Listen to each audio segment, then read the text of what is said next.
Assalomu alaykum O'zbekiston.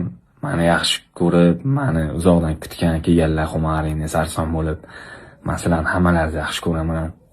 Juda ham xursand bo'ldim. Oktagon unaqa to'lmagan ekan. Men aytamanki, nima deyman? Men partiyarim yo'q, kurashim yo'q. Uni men va'dasiga ishongandim. Qo'li yo'q ishlaymiz degan ekan.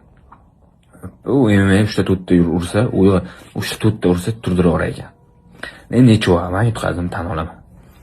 Lekin menga partiyaga kurash yo'q. Sarson bo'lib kelganlar, men boyimni ko'raman deb sizlarni hammalaringizni yaxshi ko'raman. Dalishni inshaalloh yana harakat qilamiz. Revanch olamiz inshaalloh.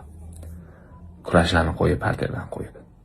Agar sizlarni sarson qilib, sizlarni ishonchlaringizni oqlamagan bo'lsam, kechiring.